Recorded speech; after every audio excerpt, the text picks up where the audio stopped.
As we said last time, L. Frank Baum is one of the sole causes of the popularization of witches within American culture that began with the publication of The Wonderful Wizard of Oz in 1900.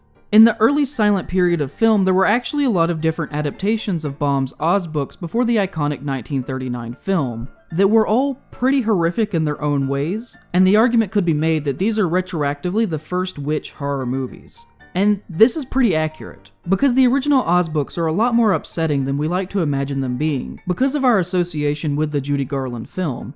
In fact, the 1939 movie isn't very faithful to the tone and style that Baum put forward in his stories, because even though the illustrations provided by W. W. Denslow in those books are playful, they are also hinted with a bit of underlying malice that can also be found within the text. And these early silent films captured that style that was present in the books a lot better than the Judy Garland picture does. Before the 1939 film, there was The Fairy Log and Radio Plays, The Wonderful Wizard of Oz, Dorothy and the Scarecrow of Oz, The Land of Oz, The Patchwork Girl of Oz, The Magic Cloak of Oz, His Majesty the Scarecrow of Oz, The Wizard of Oz, The Wizard of Oz, and finally the 1939 movie, The Wizard of Oz. And each of these have some varying degree of magic at play in them, even if some of them don't outright feature witches. Witches were the backbone that held up this fictional universe, and they play an integral role in the day-to-day lives of most of the citizens of Oz. I love the 1939 movie. It is undeniably iconic for pretty much everything that it does. But as an adaptation, it is pretty different from the books, as I said. It keeps the same plot, more or less, but it's a lot more optimistic and a lot less creepy than the source material was. But this franchise's popularity left a deep impact on how America saw witches, and would create an era of good witches in media that would result in very few horror films about witches for the first 60 years of the 1900s. And only after that would filmmakers use horror as a means to explore the actions and consequences of the medieval witch purges. Magic was really popular in the early silent era because it allowed filmmakers to experiment with different editing styles and techniques and tricks. And so you can actually find a lot of different examples of both male and female magic users, along with a lot of different takes on witchcraft in this time. But by far the best and most notorious witch movie of the silent era was the Swedish film Häxan: Witchcraft Through the Ages, that while intended to be a documentary at the time, can be considered to be the first proper actual witch horror film. This movie is still today extremely effective, and was made after the director, Benjamin Christensen, found and read a copy of the Malleus Maleficarum. He became obsessed with the history of the madness that crowds can succumb to, and decided to make this film to inform as many people as he could about the history of what happened during the witch purges. And it is easily one of the darkest films ever made, still to this day. The imagery that was used is deeply upsetting and surreal, and everything about it was just extremely metal. In particular, this scene where the devils dance and roast human children. It pushes the limit past what even most films today would deem acceptable to show. You would also see in this early period that witches would begin to pop up in animation for children, most notably the evil queen in the Disney adaptation of Snow White. But also a few uses of witches were in earlier silent cartoon shorts from them as well. The Witch in Snow White would kick off Disney's obsession of witches in their major films, and a majority of the work that would come through their animation studio even to this day would feature a main antagonist that was a magic user of some sort. And this all stems from Disney's main aesthetic being a mixture of fairy tales, mythology, and medieval folk stories. But the progress of the development of witch fiction was extraordinarily slow. And in the 1930s, you really only have Snow White and the Wizard of Oz as the only major instances of witches on screen. In the 1940s, witches also took a backseat in films, and the only notable examples of this decade are 1942's I Married a Witch by Renee Clare, The Sorcerer's Apprentice section of Fantasia, and Day of Wrath in 1943. An interesting thing about I Married a Witch is that it was the first film to be about a witch who was executed during the purges, returning from the dead to explore modern times. But she doesn't come back for revenge, as most witches from this trope would do in later decades. This witch comes back for love. The idea of the resurrected witch would become a massive concept that would develop and dominate the subgenre by the time of the 70s. So it is interesting to see that form here for the first time and not be about revenge like it typically would be later on. Honestly, the movie is just kind of okay, but there are a few things going on in it that I find interesting. When the witches are burned at the beginning of the film, the spot where their stakes were at is marked by the planting of an oak tree to seal their evil into the earth. I can't find any historical record of this ever happening, but seeing as oaks are virtuous trees known for their strength, I love the idea of it. Something about it just really appeals to me. The movie is also generally a statement on women being a pain for men to deal with, and almost every scene has something fairly sexist in it. But again, it is 1942. This doesn't excuse it at all, and it's a really ugly side of history, but it does give cultural insight to the views of the time period, and it is interesting to examine the film in that way.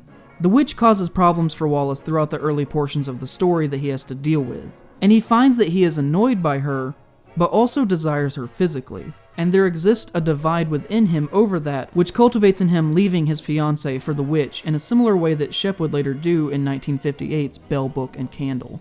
The male witch, who is the female witch's father, loves to see men suffer, and near the beginning of the film he has a quote that I think shows the mindset of the whole piece really well. What a curse. Every man who marries the wrong woman. True suffering cometh when a man is in love with the woman he cannot marry. Really, the only good aspect going on here in this film is Veronica Lake, who plays the witch. She's one of my favorite figures from classic Hollywood just because of how funny she was in instances of her being very unprofessional. She was a massive pain to deal with for everyone on the set of I Married a Witch because she would frequently pull pranks that would sometimes make production have to stop for hours at a time. Such as at one point during a take of this shot, where she taped 40 pounds of weights to her thighs under her dress so that he would pull his back when he tried to pick her up. Frederick March, who plays Wallace in the film, would for the rest of his life refer to the movie as I Married a Bitch. The movie's biggest cultural impact was that it inspired many women around the country to copy Lake's iconic hairstyle called a peekaboo, that has one eye covered with a single well-placed curl, which resulted in a lot of women losing some peripheral vision on their right side, and some getting their hair caught in machinery and having their hair ripped out, as a great deal of women were working in factories during the wartime. To help prevent this, she decided to change her hair until the war was over in hopes that people would stop copying her and in turn stop getting their hair ripped out by war machines. But all this really resulted in is her not being cast in films anymore, because of the loss of her iconic look. Which is why there are a ton of wartime Veronica Lake movies, but nothing much after that, except for the exploitation film Flesh Feast, where she kills Hitler's clone with worms. Day of Wrath in 1943 is one of the most interesting uses of witches in film, and was made during the height of the Nazi occupation of Denmark, and finds its protagonist in Anne, a woman who is forced into marriage with the local clergyman, Absalon, in a town gripped in paranoia over the fears of suspected witches. You only have to look at scenes like this with the knowledge of the political climate of the time to know how effective the movie had to have been when it was released. Anne, du må hjælpe mig. Du må skjule mig. De brænder mig, hvis de får fat i mig. Jeg blev udlagt som heks. Ja. Ja. It's slow and a bit of a difficult watch because of that, but is one of the most important witch films ever made. Carl Theodor Dreyer had to flee Denmark after the film's release, and ended up not making another movie for over a decade. This also wasn't the first time that he explored witchcraft in his films, as Leaves from Satan's Book in 1920 finds Satan on Earth in several different time periods, including the time of the Inquisition, as well as his film The Passion of Joan of Arc. And across his whole body of work, you find a theme of needless paranoia and accusations of false crimes. The 1950s was the last real decade of the good witch period, and was when you start to see witch movies begin to emerge with more regularity. And after this decade, media would begin to majorly examine what happened in Europe for hundreds of years during the witch trials. Good witches would continue in minor ways until present day with entries like Bewitched in the 60s, and a lot of good witch children's programming across all decades. But this would be the last true decade that you would have more good witches in media than evil ones. And out of everything in this time period, the most prominent example of this would have to be the Richard Quine romantic comedy, Bell, Book, and Candle, which stands primarily as the last entry of good witches in film before the horror takeover of the subgenre. This came at a weird time for Jimmy Stewart's career, who stars in the film, as in 1958 it was becoming stranger and stranger to general audiences why this 50-year-old man was going after 20-year-old women in movies year after year. Some could argue that this works in the ones that he made with Hitchcock, as that was the general established tone of a great deal of those movies, even though that in itself is a little problematic. But here in Bell, Book, and Candle, the relationship he has with Kim Novak is stranger than any other of his career, and it has a pervasive feel over the whole film. Stewart's character Shep falls under the spell of the witch, and to him he has to have her in his life, even though he's engaged to be married at the beginning of the story to another woman. And because of this spell, it makes him act in pretty sociopathic ways, such as this scene where Stewart leaves his fiancée for the witch. It is played for laugh, including a bit where he has to awkwardly come back in the room to get his hat that he forgot. Almost forgot my hat. It makes the role uncomfortable to watch, because this isn't typically the kind of leading character that he would play. And honestly, this all probably stems from them attempting to make a romantic comedy about a witch in this time period in the first place. Critics at the time were pretty harsh about this aspect of the film, and Stewart agreed with them. And as such, Bell, Book, and Candle is the last time that he would play the romantic lead in a film. And for the next 20 years, he would take on more and more supporting characters as opposed to lead ones. Novak was actually very upset by this decision, as after working with him here and in Vertigo the same year, she thought that the pair had a great on-screen dynamic that she hoped would have continued for years to come, rather than just these two films in 1958. She's pretty great as the witch here too, and is generally solid in most of her films. The take on witchcraft though is kind of mixed. It can be seen as a sort of metaphor for personal demons or social otherness, but isn't handled particularly well. Jillian and her friends are good witches, but the witch part of them is decidedly not good. They hang out in seedy nightclubs on Christmas Eve night with their kind, but in their daily lives they hide their witchy ways from the public, only speaking about it with others who are like them. The 1950 play that the film is adapted from is by John Van Derten, who frequently tackled sexual topics in his work and was gay. And based on all of that, you can infer the meaning of the not-so-subtle subtext of the story, and how witchcraft and otherness plays into it. The end of the play and the film has kind of a negative message, because Jillian abandons her friends and the witchcraft of her past so that she can be with Shep. She essentially changes herself in a dramatic way to please the main male character who wouldn't be with her as she was. This is solidified with her crying, showing to him that she has abandoned her magic and that she can now produce tears, implying that those who have magic to not be able to cry, which makes them lack basic human characteristics and traits. So, it's not great. But it's kind of interesting to see as a representation of how the late 50s viewed these kinds of things. As this was the period of the good witches, there aren't a ton of strong horror entries in this time. You have The Blonde Witch and the first adaptation of The Crucible based on the 1953 play by Arthur Miller. But really the strongest film to come out in this time was this movie. I'm not even going to try to pronounce its name, it's in Finnish if you want to give it a shot yourself. It's the first film to feature a witch who was executed during the Purges, returning from the dead to seek revenge on men for what was done to her. And this is an important event in the timeline of witch movies to note, because as I said a moment ago, this concept would eventually overtake the subgenre and become a major theme. It starts here, and would move to Black Sunday the next year in Italy, and then to City of the Dead in England, and then finally to The Naked Witch in America, from where it would explode, resulting in many films implementing this narrative device.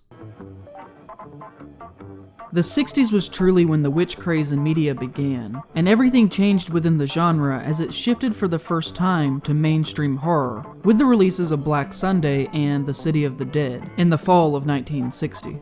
I love the opening to Black Sunday. They use as a twist on the masks of shame from the plague times, being used by inquisitors. Even though I enjoy Bava's color films that he made in his career better, because of the iconic ways that he used that tool, I still really like the look of this movie. It's a little slow and hard to follow at times, which is common with a lot of these early witch films. Parts of this film are great though, and it should be celebrated for its achievement as the first major popular witch horror movie. And it's easily one of the most fun films to come out of the 1960s. I love the first chapter of the story, of the two men in the carriage who get lost on a side road. It was a creative way of opening the main narrative of the story, and I appreciate that.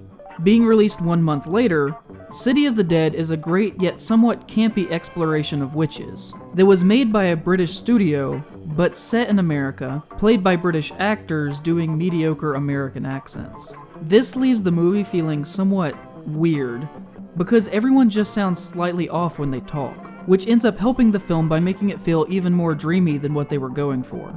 The tone that these odd acting decisions gives the film is exasperated by the team who worked on the set design, who turned the creepy up to 11 on this one, which makes some parts of the movie actually unintentionally funny, because the protagonist doesn't even consider for a moment that this place might be haunted when she arrives. The movie also has almost the exact same plot as Psycho, that was released the same month. And I imagine that the original Psycho novel by Robert Bloch had a good deal of influence on this film, as the book was very popular in the lead up to making it. It's about a young blonde woman going to a mysterious town where you think she's the protagonist, but she actually gets murdered in a shocking way by a surprise knife attack about halfway through the film. And then the second half is about her brother working with the police to go to the mysterious town to investigate what happened to his sister. It has differences, but the basic plot outline is almost the exact same. Despite this, I really dig this movie. Its strange vibe, its deep, saturated black tones, that remind me of Night of the Hunter, its shocking violence, as well as the brutal intro sequence that had to be censored at the time, for its use of the witch invoking her pact with Lucifer, all signal that this is ushering in a new era of witch filmmaking that is deeply focused on the actions of mob violence that were taken against real women hundreds of years ago. This right here is actually interesting to look at because with subgenres, tropes are formed out of aspects that tended to work in the development of the early entries. So this film, along with Black Sunday, set in stone an important trope for witch horror movies, in the violent opening sequence. Because of these two entries both doing this, by now there have been so many movies made that have an opening sequence that shows an execution of a witch that usually takes place in Puritan New England or medieval Europe, or features some sort of witchcraft that will come into play later on in the film. Black Sunday, City of the Dead, Mark of the Witch, Daughters of Satan, Warlock, Witchcraft, Hocus Pocus, Practical Magic, Burned at the Stake, The Witch, and Evil Dead 2013 all notably do this really well to some degree or another. But they certainly aren't the only ones to feature this kind of pre-credits opening. The next year brings the sexploitation film The Naked Witch, that as I said a moment ago is surprisingly important for witch fiction, as it is a soft remake of the Finnish film that we talked about, which makes it the first American film to feature a plot about a witch who was burned in the purges who raises from the dead to seek revenge. These two films, along with Rosemary's Baby in 1968, canonize an important aspect of nudity in witch films. Blatant nakedness is a huge genre signifier, and is present in almost every major installment from here on, especially in satanic witch films and pagan witch films. The nudity is used in different ways in the two subcategories though. Whereas in satanic witch movies, the nudity is largely there to show the degradation of traditional society norms and values as we know them under the powers of Satan, and general ungodliness in a Sodom and Gomorrah kind of way. And in pagan witch films, the nudity is generally meant to showcase a closeness with nature, as well as making the audience face uncomfortable social situations that they probably do not naturally come across frequently in their day-to-day lives. But it's a major aspect of the genre that appears pretty much in every single film about witches from here on out, and that more or less is cemented into the canon of the subgenre with this movie. Burn Witch Burn in 1962 is a rare misfire from Richard Matheson, whose typical works on titles like The Twilight Zone, I Am Legend, Hell House, and A Stir of Echoes use allegory and horror quite well. Based on the novel Conjure Wife by Fritz Leiber, it's the story of Norman Taylor, discovering the secrets of witchcraft that lie hidden all around him, that even involve his own wife. It has its moments, but is generally very slow in a bad way and doesn't build tension at all.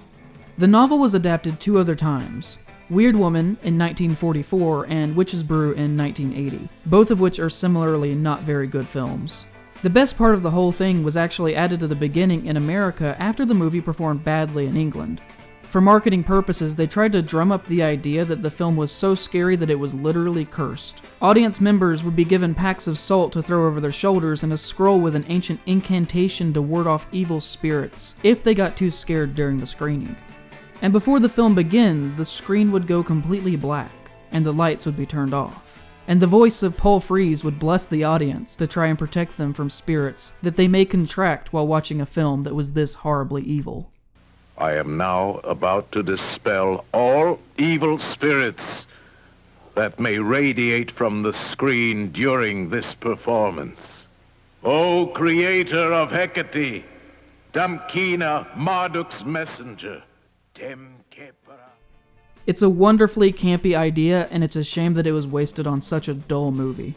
2 years later in 1964, Lon Chaney Jr. rose from the dead to seek revenge for being killed as a witch in witchcraft. The Witches in 1966 has Joan Fontaine on the run from witches in this pretty racist entry. 1967 has a witch coven help a woman, Isabella, gain the love of the Prince Rodrigo in More Than a Miracle. And after that, in 1968, Mia Farrow starred in the iconic adaptation of Ira Levin's novel, Rosemary's Baby. Rosemary's Baby is probably my favorite film of all time, at least in the top 5. It takes everything from the novel and just does it so well, and I still have never been more afraid when watching a film than I was by the back of this man's head. It just builds such an air of paranoia that it's able to make you uncomfortable by the extras standing around in the background. I absolutely won't excuse what Roman Polanski did in 1977, and I've been very vocal in past videos about not accepting people who use their positions of power to hurt innocent people. I mean, that's kind of the point of what this whole series is about, which has honestly left me in a pretty uncomfortable relationship with this movie. I hate what he did, and I don't actively seek out anything that he works on, but I still respect Rosemary's Baby as a work of horror filmmaking that was important to my younger development, and I don't know what to do with that within myself. I've never been very good at separating the artist from the art, and I've never really thought that was a good idea in the first place. For me, the two are always intrinsically connected. And I still today don't really know where that leaves me with this film. It's something that I still struggle with my enjoyment of watching it, and I don't really know what to say about it. But I thought it would be disingenuous not to mention it. The way that Rosemary's Baby handles witchcraft is amazing and innovative, but it's all taken directly from the book. It is important though in mentioning again that this was the first time that most people around the world experienced male witches in a film. It just wasn't much of a thing before this, even though male witches are canon in Christian religions. And it was a big step in making people question their notions of what they thought a witch was, as the worst witches in the film are men. In fact, the worst people in the film are men. Guy Woodhouse is still the most despicable partner to me in all of fiction. And Rosemary's Baby can be seen as a look at the soul of 1960s America, a time that was extremely sexist, where women had little authority over themselves. Rosemary is constantly told what to do through the film by everyone in her life. And it can be frustrating as a modern viewer to see her do these things throughout most of the film, even though she clearly doesn't believe that that is what is best for her or her baby. This was the culture of the time though, and Rosemary would have been indoctrinated into thinking that she had to take commands from her husband and her doctor, and has to reach a mindset of independence for herself and her child throughout the film. Every man in the story betrays Rosemary's trust except for one. Even her second doctor that she sees as a last hope of escaping this hell that she has found herself in just calls her husband to come get her because he thinks that she's being hysterical. And at the end of the day, Rosemary's Baby is a parable of women in the 60s being confronted by men who want to use their bodies in every direction that they turn. If I had to say something negative about the film though as a work of cinema completely unattached from the director's life, I think the main aspect that I don't like about it is how it is one of those rare New York movies where the city isn't a character into itself. New York plays a big role in the book. They go see plays, distinct locations are mentioned frequently for context of the setting of scenes. And that is probably the biggest part that is absent in the adaptation process, besides the cutting of about 3 or 4 unimportant scenes. Anytime the characters are outside on the sidewalk, Polanski keeps the camera up close trained on them to see their emotions, which makes the world around them feel smaller than it really is. The only scene in the entire film that shows us some of the scenery is when she's waiting for Hutch outside of Radio City Music Hall, where you can get some really nice shots of 1968 New York. And I feel that if they had pulled the camera back away from her more often like this, it would have made Rosemary feel even more lost in her world. I understand that in placing the camera so close to her, he is wanting us to focus intently on her, and to make her feel claustrophobic. But in that he makes us relate with her and her fears of paranoia. But I also think that it would have made thematic sense to occasionally film Rosemary from further away, to make her seem as small and helpless as she feels emotionally throughout most of the film. And finally, the decade was rounded out with the Vincent Price film, Witchfinder General, later that same year. It's a really great period piece that focuses on the campaigns of witch hunting through England of Matthew Hopkins, one of the most notorious witch hunters in history. Most of the film is fictional. A large portion of the events are made up entirely for the movie. But a lot of other things are period accurate, such as the dunking of witch suspects in the river and hanging them instead of burning them. It's really quite well done and surprisingly violent, and is the first major film that directly commented on the actions that were perpetrated by those in the religious community. And the filmmaker Michael Reeves isn't afraid to make Hopkins an absolutely despicable main character. I really wish that he had lived to make more films in the 70s, as this was his first major work and would end up being his last, as he died from alcohol poisoning only 9 months after this film's release at the age of 25. Price felt that this was one of his best movies, and I probably agree, as because of the film's extremely bleak tone, he couldn't rely on his normal campy acting style to get him through it, and he had to take this one a lot more seriously than he normally did. And overall, it added to this great late 60s film about how religion can be weaponized by those in power to corrupt the moral standing of entire countries. 2 years after Witchfinder General, Cry of the Banshee was released to capitalize off of the financial success of that work. It isn't the same film as that, but it might as well be. They even cast Vincent Price in the lead role again. The movie is really slow and cheaply done and isn't as fun as most of Price's films tended to be. The movie's director, Gordon Hessler, even admitted that, saying that it was the worst film that he ever made. It is important to note that Hessler set out to make a movie that commented more on the nature of violence taken against women during the witch hunts. But the production company made him take all of this out of the film, as they didn't see it as being very commercial. The opening titles are great though, made by Terry Gilliam in his trademark Monty Python style. Price was reportedly very difficult to work with on this movie as well, which probably also affected the end product, as he was upset over a contract issue with the film's financiers, American International Pictures, who had made a number of his previous movies. He refused to come to the after-party celebrating the end of production of the film, but ultimately did decide to go and showed up quite drunk. And when they were looking for a knife to cut the cake, he yelled out that they could just take the one that was stuck in his back. Mark of the Witch later that year deserves mentioning because of its opening sequence. Out of all of the films that have an opening where a witch is executed in the purges only to later in the film come back from the dead in modern times, this one is my favorite. City of the Dead and Black Sunday both have excellent openings too, but the cinematography here is just great. The framing of the feet going up the stairs, the way she acts as they put the rope around her neck, knowing that she will return with her full powers later on, the way all of the male characters are framed in a way that makes them look intimidating and powerful, that comments on the way that women were treated by male figures during the purges. All of this works really well to me. It's just fantastic and is one of the standout scenes of the entire subgenre for me. The rest of the film, though, unfortunately, doesn't live up to how cool this opening is. The cinematography is cool throughout, and the soundtrack is very 70s in a good way, but overall, save for the first few minutes, it's a pretty bland affair. The similarly titled Mark of the Devil came out also in 1970 in West Germany, and this is just an ugly movie and I hate it very much. And you can probably guess why I hate it based on the original title, which is Tortured Till They Bleed. The whole movie is a spectacle of glorifying violence against women during the witch purges on the part of men, as most of the movie is just extreme violence, with close-ups of men's faces looking happy, debating on ways to continue the savagery without actually killing the woman in the process. We must not let her die yet. I want confessions, not corpses. It's a movie that decidedly makes women suffering entertainment, without making any comment on the witch purges themselves. It's clear that they did their research too. The violence of the film is almost entirely period accurate to what would be going on during the witch hunts. And there is a half attempt to hide what they're doing and to condemn the violence that was used by men against women by having the townspeople rise up against the witch hunters at the end of the film. But the level of violence that is on screen shown against women throughout the whole runtime truly shows where the filmmaker's real interests lied at.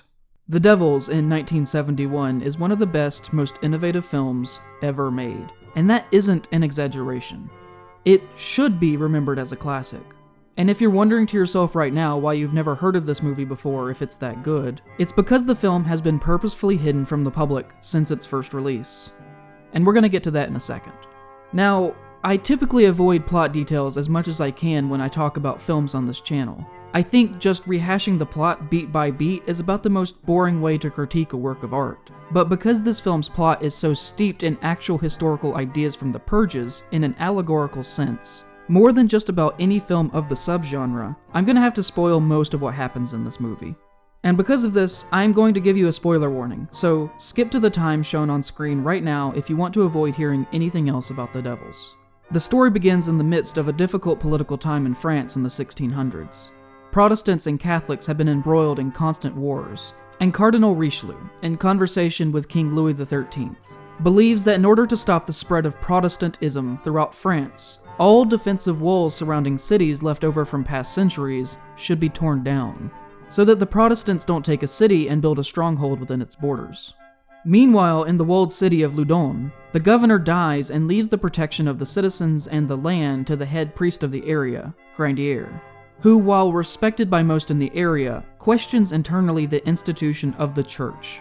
Louis demands of Richelieu that the walls of Loudun remain standing, but behind Louis's back, Richelieu convinces a priest under Grandier's jurisdiction, named Labermont, that Grandier should be convicted of witchcraft, so that the city walls can be torn down, so that Protestants won't use the city for their own gains. In the midst of this secret battle of politics is the local nun, Sister Jeanne, who is the head of the convent in Loudun and is disfigured with a hunchback, and she is madly in love with Grandier. She does not want to be a nun, and does not think that most women in her position want to be nuns. As she says at one point, "Do you know why most of us are here?" "Because you love our Lord Jesus Christ and wish to serve him."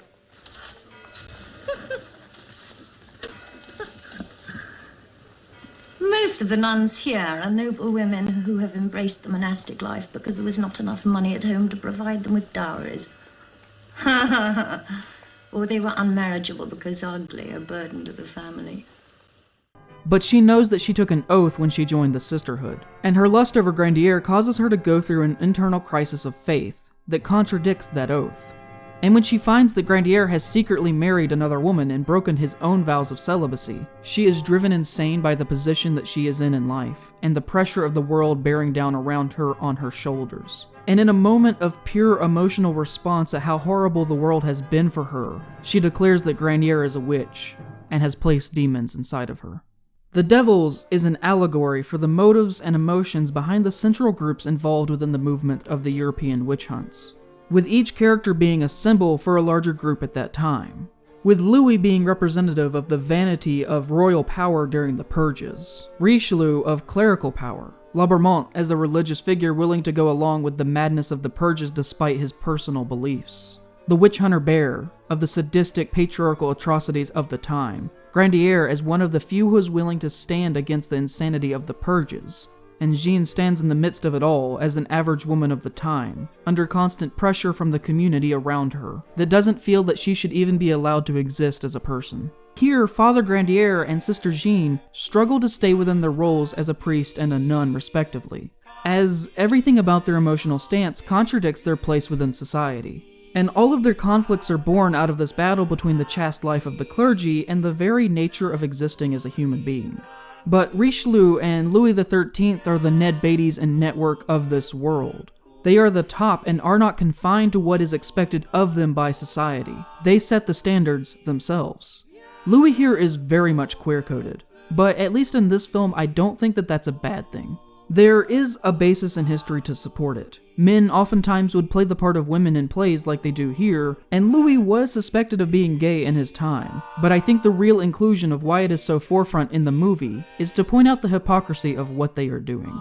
Louis dances nude on stage in makeup with other men. He shoots Protestants dressed as birds for fun. He is carried on a cart by young boys who he flirts with constantly and feeds grapes. Nothing about him is religious by any definition of the word. In his 3 short scenes, he is shown to be the personification of hedonism in the flesh.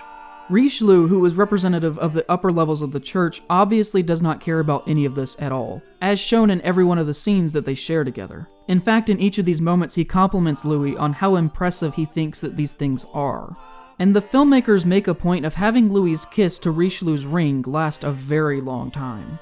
And by exaggerating this aspect of Louis' personal life to the point of absurdist comedy, they are trying, in my opinion, to show that these men in real life only lusted for power, and that they did not care about morality, or sacrilege, or spirituality, or Protestants, or witches. Their only desire was to see how much control they could exert over as many people as they could. Especially invented for this occasion is the work of men who are not concerned with fact, or with law, or with theology. The design of the physical world around the characters is absolutely outstanding, and the filmmakers decided early on to make the world of the Devils purposefully anachronistic, and didn't care if the look of the film even verged on the border of high fantasy and science fiction, despite it taking place in 1634. And by doing this, the design of the world is not historically accurate to the time period, but instead thematically accurate to the real events of history. The location of the witch trials looks like a public bathroom, where 3 priests hold down Jean while the 4th cleanses her with boiling water. The court, representative of hateful ignorance, are dressed as Klansmen, and the clergy that are a symbol of male repressive power over women have their style designed to make them look phallic. The people in the crowds watching the trials and executions are often masked, calling upon the anonymous nature of watching these events unfold at the sidelines. These people laughing and clapping are just as guilty as the priests are, but we will never know who they are. History does not remember their names, and these masks are there to remind us of that. Everything about the world is a symbolic representation of what happened to women during the witch purges. From Jean's room being caged in and claustrophobic, to the tower where the clergy live, that looms in the sky away from the problems of the common people far below them. But despite the symbolic nature of the physical world in this movie, the depiction of the treatment of those suspected of witchcraft's historical accuracy is presented remarkably well. This is one of the few works that placed importance on the hair of the accused witch, as it was symbolic at the time of the purges. In her vision, Sister Jean dries Grandier's feet with hers, and this is pretty much the only film in the entire subgenre that presents the shaving of a person accused as a witch before the execution or trial that was historically often done. The only thing in any piece of media that comes this close to this level of accuracy, to this part of how witch trials were ran, is Cersei's shaming in Game of Thrones. The witch trials of medieval Europe were public spectacles, and the journey to the stake was just as exciting for everyone in the crowds to watch as what would eventually happen when they got there.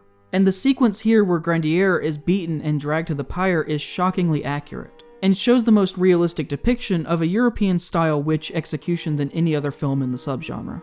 This is one of the best scenes in the entire work, and as Grandier burns for committing no crime other than loving a person and taking her as his wife, Mignon looks into the crowd and realizes the madness that he has become a part of, which drives him to insanity. And the moment that Granier dies in the fire, Labermont gives the signal for the city walls to be destroyed, proving that all they really wanted was control and power over the city, and that they never cared about any claims of witchcraft. It was only a means to get what they wanted in the end. There are no real witches in this film, just as there are no witches in real life as we like to think of them in a medieval sense. Only an innocent person convicted of being human. And the identity of the devils that the title refers to is made plainly clear when it is superimposed at the beginning of the film over the faces of Richelieu and Louis XIII.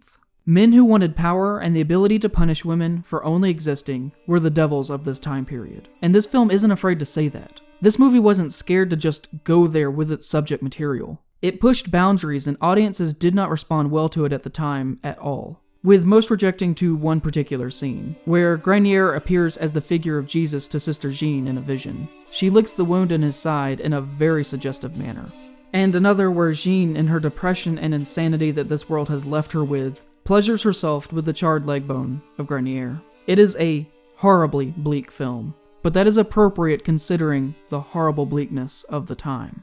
When the film was released, it was immediately rejected the world over for daring to say something that needed to be said. The Catholic Church banned Catholics from watching the film, and the Italian government went on record, saying that if either Vanessa Redgrave or Oliver Reed were to step onto Italian soil, they would be in prison for at least 3 years for deciding to act in the film.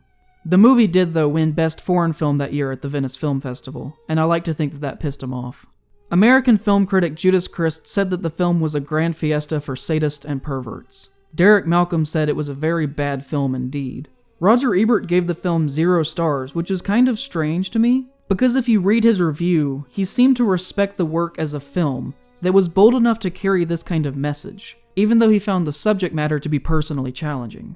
And as a response to this, Warner Brothers took the film out of theaters before its run was even finished, and have since been so embarrassed by its existence for almost 50 years now that they have hardly ever released it again in America. You could briefly buy the movie on VHS in the 90s. There was a DVD version in Europe in both 2005 and 2010. You could buy the movie for 3 days on iTunes in America also in 2010. Shudder had it for a short time, as well as Filmstruck before they shut down. But the basic point is that this movie is today almost impossible to watch legally in the United States. You can't even rent or buy it digitally on Amazon. Really, your only current option to do it that way is to import one of the European DVDs at a ridiculous price, which would also force you to buy a Region 2 DVD player. And even if you do end up finding a copy, good luck finding one that is the uncut version that was originally screened in theaters. I haven't even seen that version myself. There is no Blu-ray of the film that exists. There currently is not an outlet to watch it in high definition anywhere. And I have never before seen a film that would be more appropriate for a Criterion Collection release than this one. And I hope one day it happens. Because frankly, it has been 48 years, and it is ridiculous that this has never seen a proper release. I think in 2019 we can handle a film about a nun having to repress her sexual urges because of the constraints of the patriarchal surroundings that she exists in.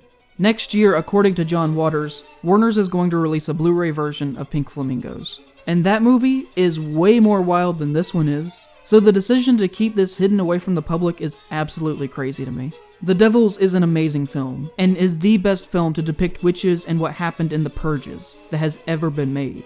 It captures in your mind the limits that humans are willing to break for power and the fear of what would lead crowds to commit atrocities against innocents. Simon, King of the Witches failed at the box office when it was released in 1971. As you can tell from the poster, it was trying very much to capitalize off of the pop art Andy Warhol films of the 60s. And you can kind of look at it as one of the last dying remnants of that movement in underground cinema. Ultraviolet even plays a role in the film. The movie was advertised as being about the depravity of satanic sex parties in the wake of the Manson murders. And because the film is pretty tame with very little nudity, people understandably felt a little bit misled. And as such, Simon, who tried to become a god through the means of his witchcraft, has mostly been forgotten and lost to time. Later that year, Angela Lansbury portrayed a good witch in Disney's Bedknobs and Broomsticks.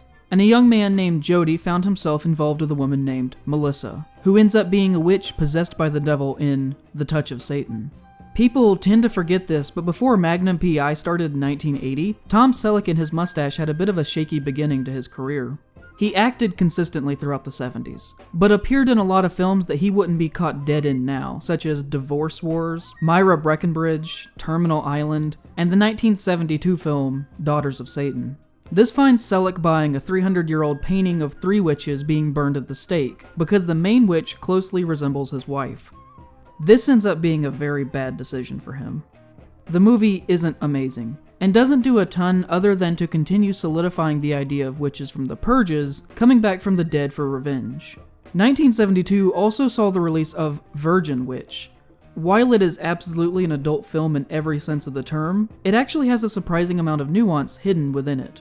First off, it is shot in a very stylish manner, with certain sections like this one where the 2 female leads are being picked up on the side of the road, reminding me a lot of the editing decisions that you would find in an Edgar Wright film. The color throughout it is very nicely done and fits the outlandish tone that they were going for.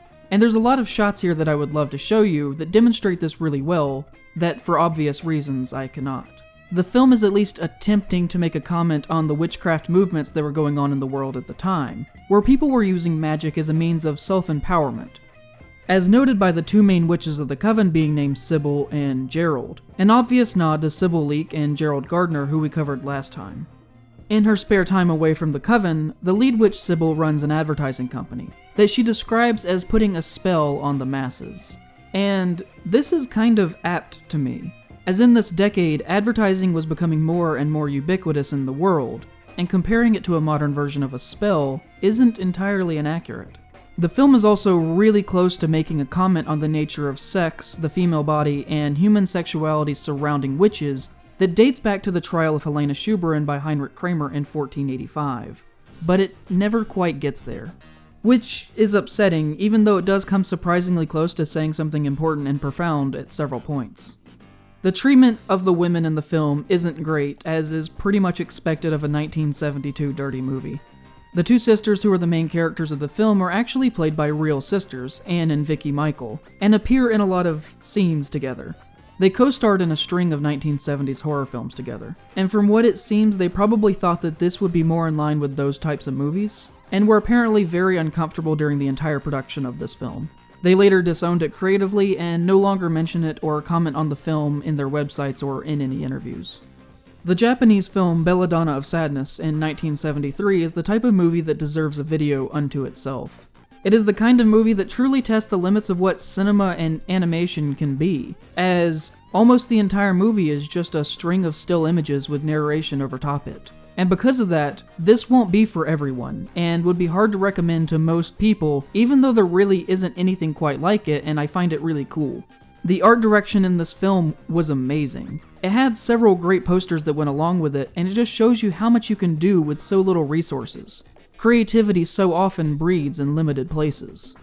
I love the depiction of Satan in this film, who in a way is kind of like Pennywise in the newest It film. He comes to the Belladonna in a very small and weakened form, using psychology to get her to trust him, saying, "I've always been right beside your side. I've always known everything about you."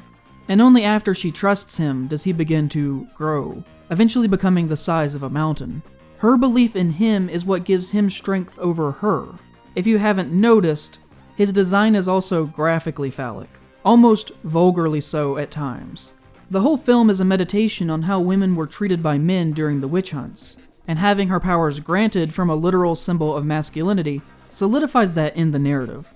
In medieval times, women took orders from kings or priests or their husbands, and if they did not do that, then those men said that they took their orders from the male devil and were killed for it. The entire existence of a woman's life was dictated by a man, and this is what this film is really about. One thing that is important to note is that this is one of the first movies, along with The Devils and Witchfinder General, to try and accurately depict the ideas that were associated with witches during the purges. I've said a few times now that witches were shaved before their trials, as hair was believed to have magical properties to it. And while that does not happen in this film, it is no coincidence that when the town erupts into a sexual frenzy, that they are wrapped in the long hair of the Belladonna, accompanied with goats, dogs, and snails that were often said to be the familiars of a witch. The film ends with the burning of the Belladonna by the local baron.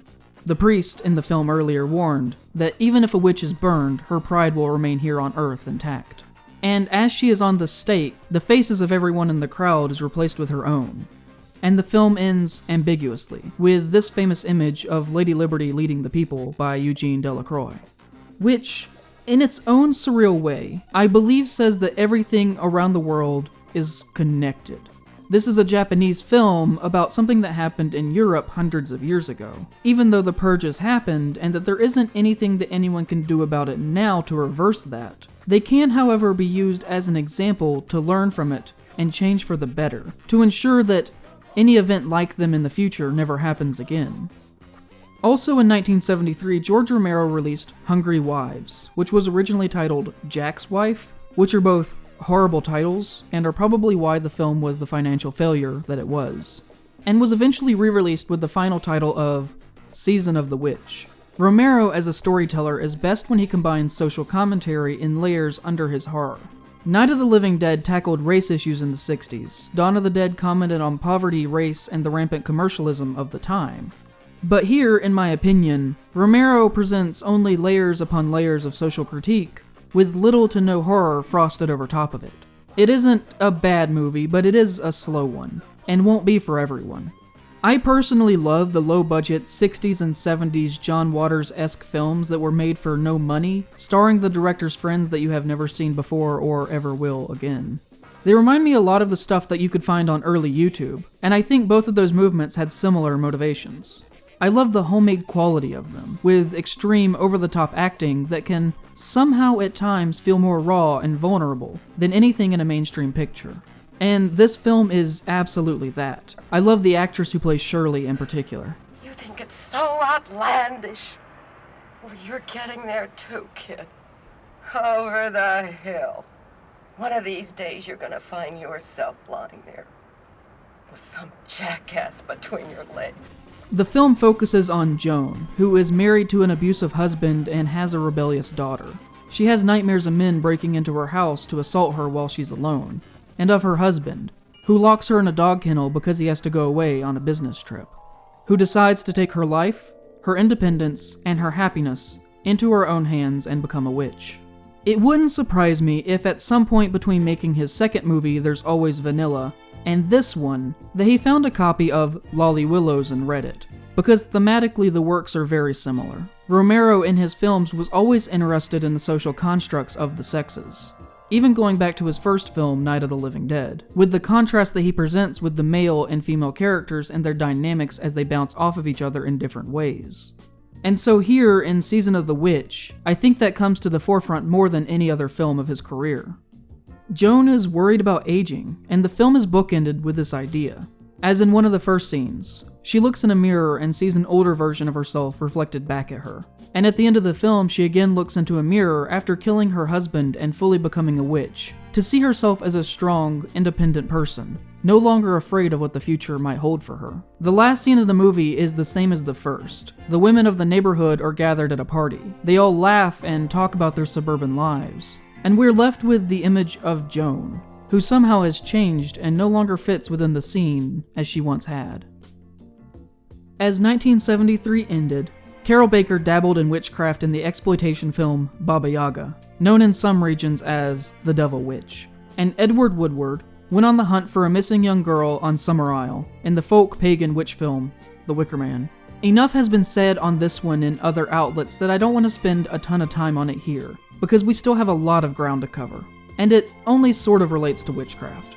But it does question the definition of what a witch movie can be, similarly to Midsommar just a few months ago, because in both works you are really unsure as the viewer if there is actually real magic at play here in their rituals.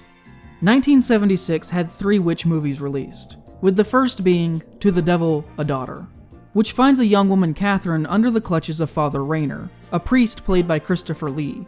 He ends up secretly being the head of a group of Satanists that have infiltrated the church. The movie isn't the best, but it does mark just one of the multiple witch movies that Lee appeared in his career, including The City of the Dead, The Wicker Man, and The Lord of the Rings.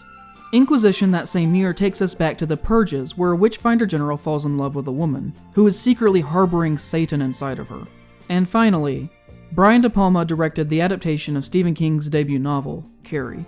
Now, I know a lot of people would probably disagree with my idea of Carrie being a witch film, and honestly, it probably isn't one. But if we go back to the definition that we used in the first video from Merriam-Webster of one that is credited with usually malignant supernatural powers, especially a woman, then I think it would be fair to at least acknowledge Carrie as being witch-like, as this film and novel definitely follow a lot of the trends that were going on in the witch subgenre in the 60s and 70s. Most of these stories that we've talked about so far take us mentally back in time to the hunts and purges, and remind us of the systematic prejudices that were placed against women. And the narrative of a great deal of these movies are of these women returning after being severely harmed for their revenge on the descendants of those who wronged them. Most of the witch films from this time are revenge films. Belladonna of Sadness, Black Sunday, City of the Dead, Mark of the Witch, Witchcraft, and The Devil Witch are all about people who were killed for no good reason who come back to enact revenge.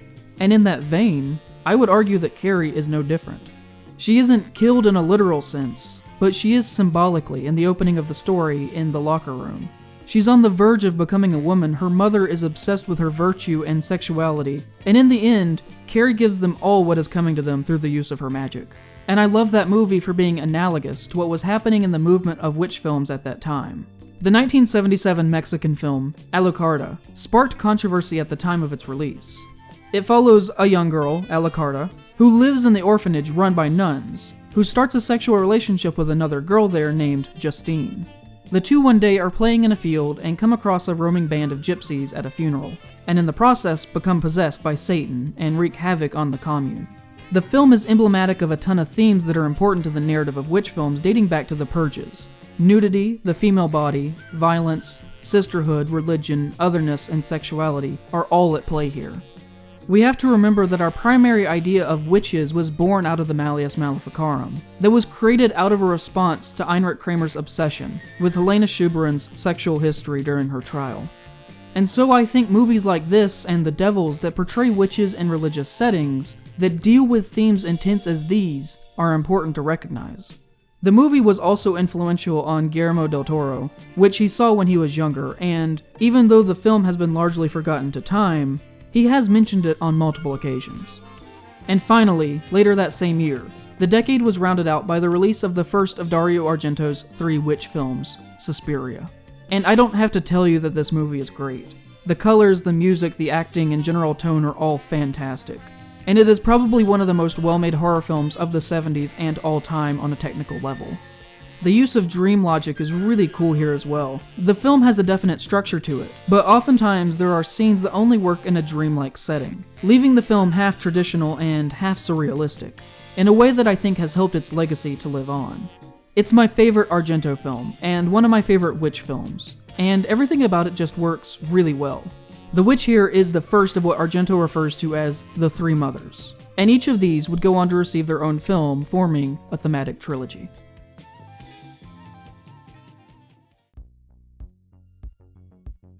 If Suspiria was Dario Argento's dream of witches, then the 1980 sequel, Inferno, is his nightmare. I like this movie almost as much as I like Suspiria. It's a little slower than the first one, and that isn't a problem, but I would have a difficult time recommending this to most people, as it doesn't flow in any traditional narrative sense. Where Suspiria had dream logic applied to a still well-constructed plot, this is near total chaos. That, while I think is presented in a good way, would certainly not be for everyone's taste. If we were to put it into David Lynch terms, then I would compare Suspiria to being similar in storytelling style to Twin Peaks Season 3, with Inferno being more of an Eraserhead or Lost Highway kind of film. And again, that isn't a bad thing at all. It just limits the possible audience who would enjoy the work. I can't tell you what this film is really about except for on a very basic level, but technically it is an amazing piece of cinema. Every single shot of this movie is wonderful to look at, and to that degree it is one of Argento's finest achievements.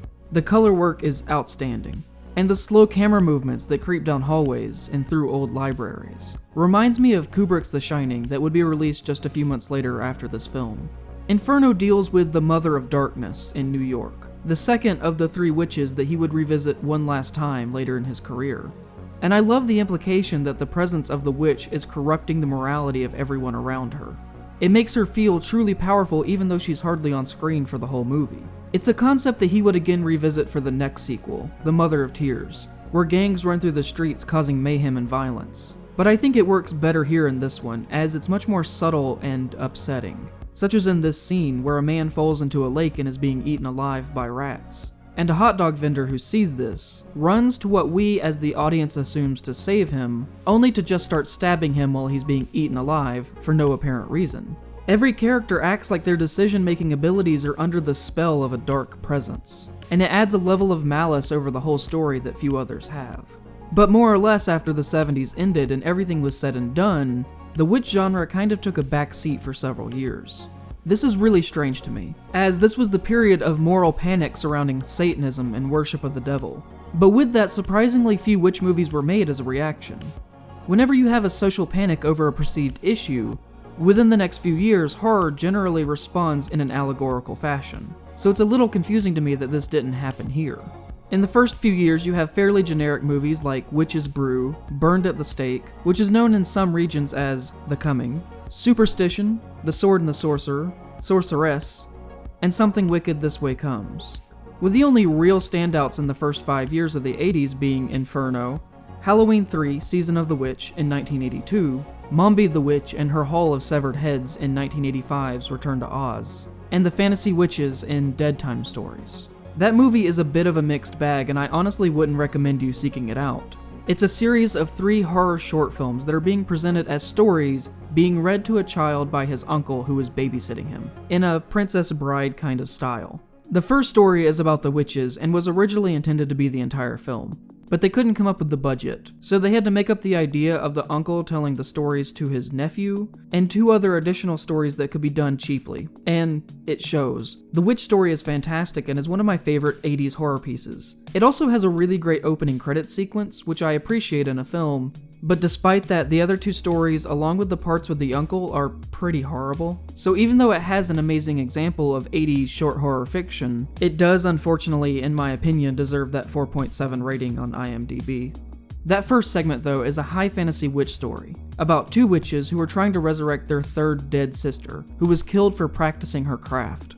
And it really is a great 20-minute short movie. It's cheesy, sure, but in a great fun way, and the effects are outstanding, except for this bit here, where it looks like they could only afford fake teeth for the witch for her top row, and when she's speaking in her close-up it's really distracting because her bottom row of teeth are really nice. so despite its budget, I would highly recommend watching just that one segment and turning the rest off. And it makes me really wish that they had gotten the budget that they needed to film the original idea as intended, because if they had, I imagine they would have created one of the best high fantasy witch movies of all time, even though the bar in that department isn't very high itself.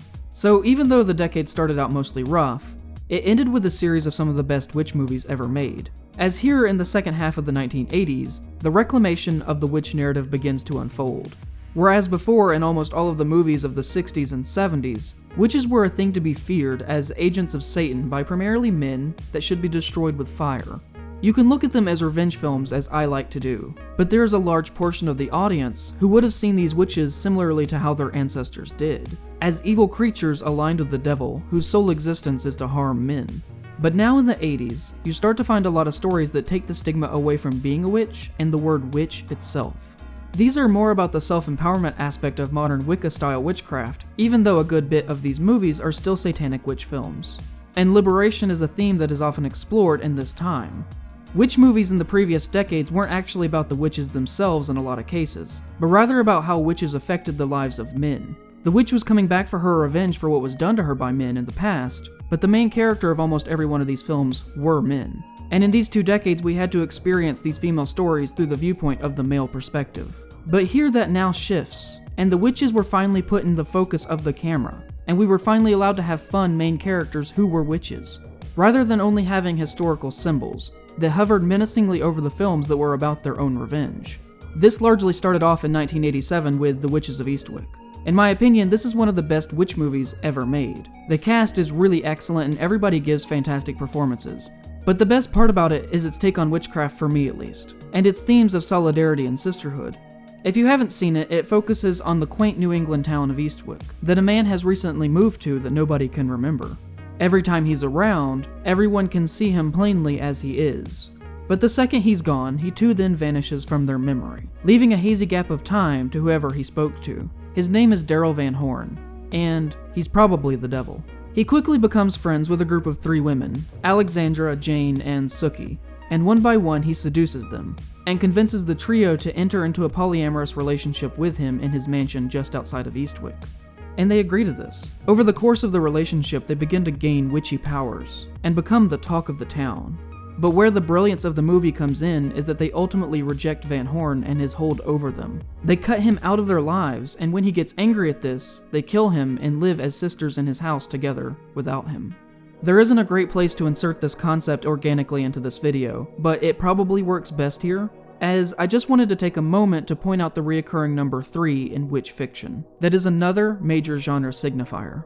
There are 3 witches in this film. There is the triple goddess of the neo-pagan religions. There's Shakespeare's Weird Sisters, the 3 witches in Dead Time Story, the 3 heads of Hecate, the 3 fates, the 3 Morva sisters in The Black Cauldron, Argento's 3 mothers, which itself is a concept taken from Suspiria de Profundis in Thomas de Quincey's 1845 work, the 3 fairies in Sleeping Beauty, the original trio in The Craft, the Sanderson sisters, the 3 crones from The Witcher, as well as many, many other examples.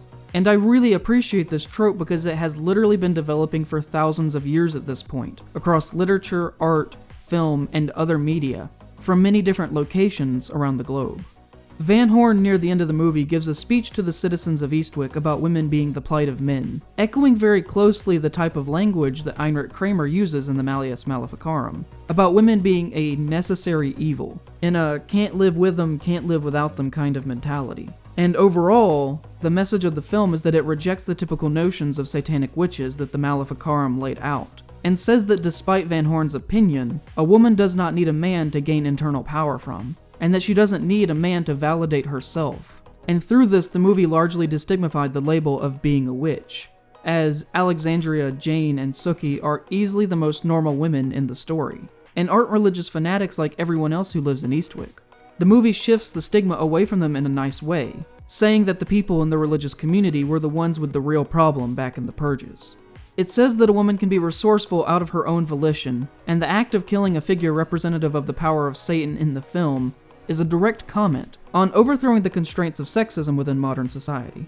I really think that it is one of the smartest movies that has ever been made about witches, and it was able to comment on the 500-year history of burning women while still being entertaining and easy to watch and understandable for most audiences, even if some of the significance of the historical nuances may be lost on some. The next year, Tim Daly and Kelly Preston went on the run from a witch's coven in Spellbinder, and David Hasselhoff and Linda Blair fought a New England island witch in Witchery. Witch Trap in 1989 is an interesting outlier within the genre of witch fiction for several reasons. The first is that the main witch is a male, and the second is that he is dead from the beginning of the film. We get no opener to see him being killed in the witch hunts like we do with other entries of the subgenre. Also, this movie is pretty much The Conjuring before The Conjuring was ever made. It's the story of a group of paranormal investigators who are trying to rid a house of a ghost, where the only problem is that the ghost turns out to be that of a witch, who died halfway through a spell that would grant him eternal life. Part exorcist, part poltergeist, part Evil Dead. Witch Trap is a fun movie that has sadly been forgotten, which is still a really enjoyable, weird ride, and you should check it out if this schlocky take on witches and haunted houses sounds interesting to you. 1989 in general was a pretty big year for witch films, as Ursula helped those poor unfortunate souls in The Little Mermaid, and Richard E. Grant found himself in the role of a medieval witch hunter, thrust by the power of Satan far into the future in pursuit of a powerful witch in the Terminator-inspired Warlock. And even though the premise sounds a bit silly, which it totally is, it actually in its prologue presents one of the most accurate depictions of witches, as they are known in the Malleus Maleficarum than most films do in the subgenre. I appreciate that they have witch marks on doorways, as it was believed in the time of the Malleus that if you carved a pentagram onto your house, it would protect you and your family from witches and magic while you were inside it. It's a custom that still carries on some today, and so I love that they appear in this movie and that nobody ever comments on them. They're just there, leaving a historical detail for you to discover the meaning of for yourself. But that's not the only way that Warlock is authentic to Puritan New England times, as, along with the use of witch marks on doors, priests shield their eyes from the witches to not be overtaken with his magic. Storms are conjured, men are struck by lightning, witches fly by making unguents out of human child fat. Witches cannot stand on hollowed ground, and thumbscrews are applied to toes. But other aspects here, such as nailing footprints of witches to harm them and burning baskets of cats with witches, are slightly inaccurate in their use. And I wish they had left them out of the film because, at least for me, they detract from the other period aspects that are going on. It is true that in folklore, witch bottles were said to protect against witches and witchcraft, and that they sometimes held bent nails, as iron was believed to have protective value. In fact, nails have held symbolic status relating to magic dating back to the Romans. Cat burnings were also a very popular form of entertainment in medieval times, where people would clap, laugh, and dance around a fire that held a basket of cats directly above it, as they were feared as familiars of the devil. But there aren't really any recorded instances of cat burnings and witch executions happening at the same time. But they're pretty closely connected in ideology, so in some ways it makes sense to combine them into one event for the film. They're both also just cool visual ideas, so I understand their place in the movie as a work of entertainment, but I love how close to real life the rest of the elements are, even though the film is very much steeped in 80s action cliches. So they stick out a little to me while watching it. Also in 1989 came two movies that actually would probably make a really good double feature, Teen Witch and Kiki's Delivery Service. While Teen Witch is not as good as Kiki's and is significantly more 80s in style, supersonic, idiotic, disconnected, not respected, who would ever really want to go and top that? both comment on different aspects of growing up and maturing into adulthood that everybody has to go through. As both films take a witch who has inherited her powers from her family, who is on the cusp of being an adult, who has to find out what that really means for herself, and how power and validation actually comes from assurance within and not the world around you. Louise in Teen Witch navigates the trials and tribulations of the end of high school, which is a symbol in her life of crossing the threshold into adulthood. She wants popularity, the cutest boy in school, revenge on her teachers and the cheerleaders who have bullied her for years. But she comes to realize that when she gains her powers, that they don't really help her. Having more things to deal with in your life only causes you more problems. And there isn't a cure-all spell to make people like you, because even if you tried to cast such a spell, people wouldn't like you out of their own will, and thus their love for you would not be real. It would only serve as a farce of true love. And Louise has to learn this the hard way, that externally gifted magic won't really help you, and that the only way for people to love you is for you to love yourself. And by coming to this realization in the end, she relinquishes her magic, and decides to live her life without it, showing that she has made significant personal growth within herself, and doesn't need external devices to validate who she is as a person.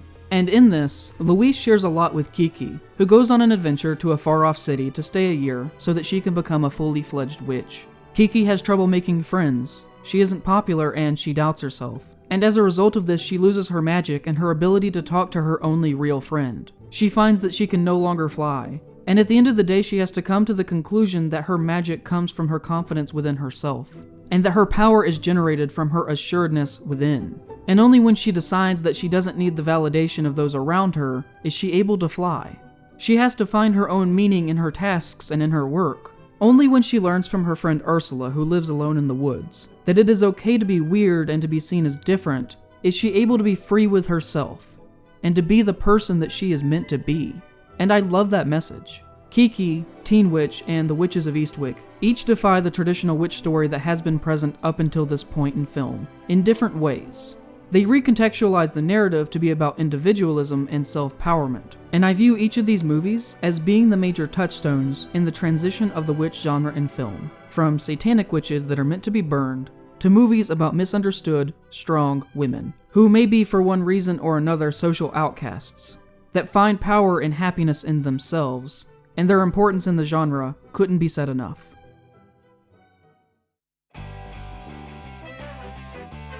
The transition from satanic witches to generic witches and pagan-style witches in most media continued strongly into the 90s, which began with the deeply upsetting adaptation of Roald Dahl's The Witches. I remember watching this movie clearly as a kid. It is one of my earliest memories related to a piece of media, and I think the moment that Angelica Houston turns this lady into a pile of dust is probably when that childhood ended. I don't think I had seen anything quite this scary up until this point when I was watching it as a kid. And that's kind of the brilliant thing about this movie, is that even as an adult, it can creep up on you, because you underestimate it for being a film for kids. The bit where the child gets put in the painting and Dorian Gray style fades away for decades is one of the most upsetting ideas in any outright horror film about witches. And that is kind of the thing that I love about kids' horror, because since you can't outright kill someone because that would be too violent to show, you instead have to come up with stuff like this that is creative and weird and way more upsetting. I also like how witches aren't that magical at all. In fact, only 3 out of the 200 or so witches in the film are even shown to be able to use magic, with most of them seeming to fear magic, and only using potions that are given to them by the Grand High Witch, which is an interesting touch in a system of trickle-down magic, where the minor witches aren't really witches as we would like to think of them typically. We spoke last time about the ending of the novel and its deep bleakness, and this was actually changed for the film, as one of the witches turns good and comes back at the end of the story to restore the boy to human form, and no mention is made of him or his grandmother dying soon. Roald Dahl hated this, asked for his name to be removed from the film, and threatened to publicly bash it before being calmed down by Jim Henson, who did the special effects work on the movie.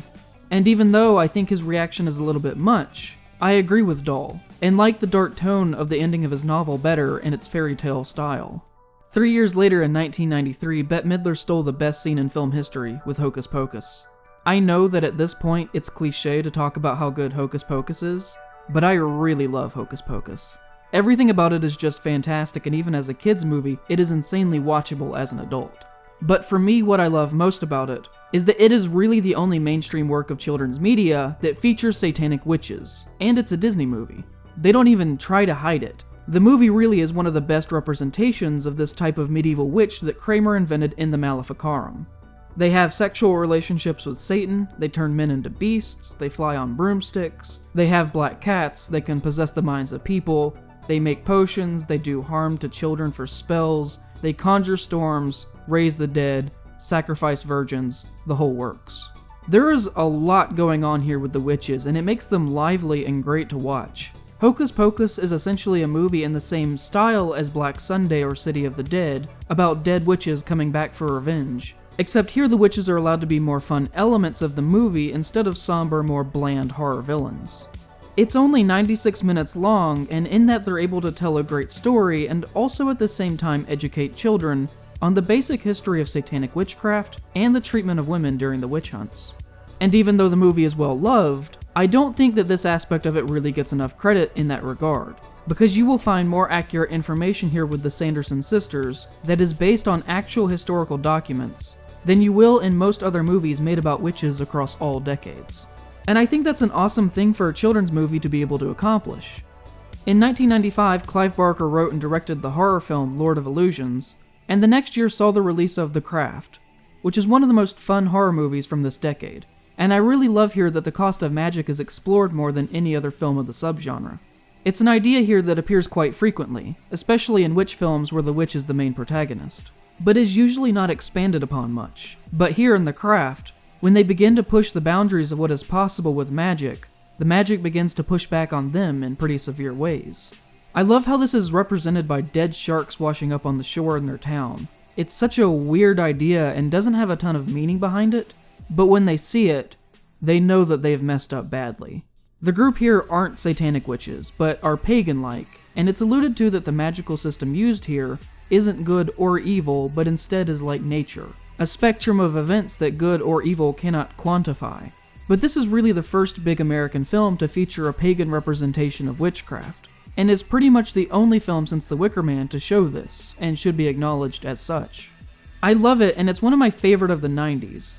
I'm not big on the fact that there is a manufactured conflict between the girls forced into the movie by the end of it, as it takes away from the general message of women taking up for each other and forming a bond of reinforcement. But it is another stepping stone in the popularization of witches in modern culture, and the film is certainly an icon of its time. Also at the end of 1996 we saw the release of Little Witches, which is pretty much just The Craft but worse. And in 1997 we got Eve's Bayou. I love this movie. The acting is fantastic, the production values are amazing, and I would say that it is probably the best work about witches on film that doesn't have any real horror elements in it. We will talk about this a little bit more in a moment, but I think more films need to be made about witches in the New Orleans area, to comment on this history of how the area has been portrayed in horror in decades past. Because there have been so many older films that use hoodoo and voodoo in really racist ways, that take place here in Africa and in the Caribbean that have been made.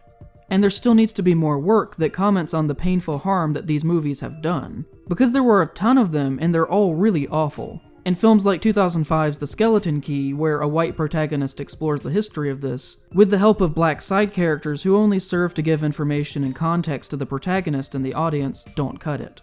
And Eve's Bayou is one of the only films that has ever been made that counteracts this history and presents a drama about a family in 1960s Louisiana. It's a great film about Eve and her relationships with those around her, including her father, who is a well-respected doctor in the area despite the time period, and a run-in she has with a possible witch fortune teller. It's a really wonderful film about the events of this transformative summer in Eve's life, and many at the time considered it to be one of the best of 1997, but it wasn't recognized in a single category at the Oscars that year, which I think is a real shame. Halloween Town came out the next year, which is still one of my favorite films involving witches, and Halloween, admittedly out of nostalgia. And Practical Magic was also released. Is this a horror movie? Is this a movie about family? Is this a movie about a woman trying to escape an abusive partner? Is it a love story? Is it about Sandra Bullock's relationship with this knockoff Luke Danes from Gilmore Girls? Or her relationship with this man? Or her relationship with her sister? Or her relationship with her aunts? Or her kids? Or with the town? Is it about a love curse that involves beetles? This movie feels like a highlight reel of a season of a TV show, and everything in it has such a different style to it that it really just doesn't work on any basic fundamental level of storytelling. I like the core idea of the two witch sisters and their witch aunts trying to get by in a town full of people who hate them because of what they are, but there's so much going on that that subplot is relegated to just a couple minutes in the film and might as well just not even be there. I think that it should have been retooled in the development process for a more focused story, and that actually 90s Tim Burton could have possibly done something really cool with this tale, as he was pretty good at doing a lot with just a little, and the witches would fit really well in his aesthetic. But as of right now, the movie is a total mess. There is so much going on that they don't even take the time to explain how the magic works. So sometimes things just happen for no real reason other than the plot needs it. And the reason that I take so much time explaining this is because HBO recently announced that they're going to adapt the story again as a series next year. And I think this has a strong chance of working a lot better this time around in that medium, because they can spread all of these elements out and build them in a proper way that a movie just doesn't allow with its time constraints. And I'm looking forward to see what they do there. In 1999, horror was changed forever with the Blair Witch Project. The impact of this film can't be stated enough. For a time, references to it were common in all media and can still be found in stuff today. Dawson's Creek even did a Blair Witch spoof episode. And without it, we probably would not have gone through the found footage craze of the late 2000s.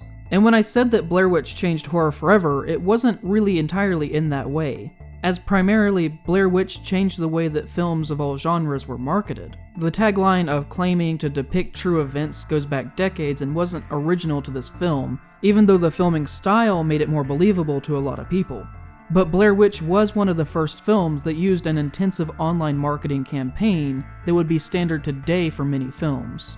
Cabin Fever, The Dark Knight, Deadpool, and Don't Breathe all notably used marketing strategies like this that were born here with the Blair Witch Project. The movie, as you know, is very effective.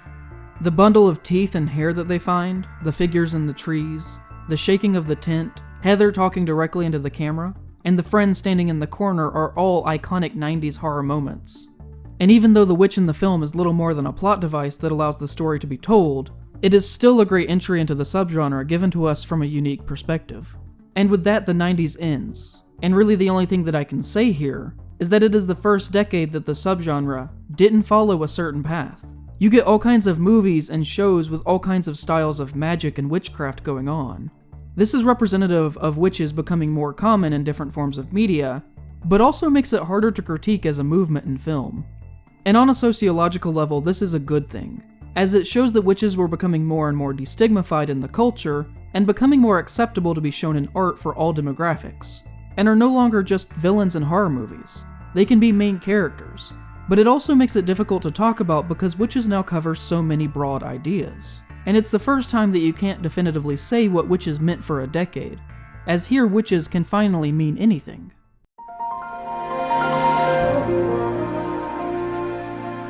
The 2000s were one of the weakest decades for witch horror films, but it was great for non-horror works that involved witches that would appear first in 2001's Spirited Away, that offers a unique take on a witch in an allegorical sense, in that Miyazaki uses the witch as a symbol against the Western ideals of capitalism and the greed that comes from that. The film follows the 10-year-old Chihiro, as she finds herself on the other side of the border, between this world and the next, where she has to learn how to navigate herself through this strange realm of the spirits. At the center of this is the bathhouse, where she finds employment. It is very traditionally Japanese in its design, and everyone who works inside is a Japanese spirit. The art on the walls is Japanese, the sense of dress is Japanese. But at the top of it all is the apartment of Yubaba, the witch who owns the bathhouse. An older white woman dressed in Eurocentric style, who is always shown to be counting her money. She is manipulative and controlling over all the spirits of the bathhouse, taking the very things that make them who they are, that are core to their identity. She even takes Chihiro's name when she hires her. To me, it's unclear if she too owns the train that runs near the bathhouse, a symbol of Western oppression filled with spirits dressed in Western modern style. But it wouldn't surprise me. What is clear though is that those who work for Yubaba could never afford a train away from the bathhouse, even one way.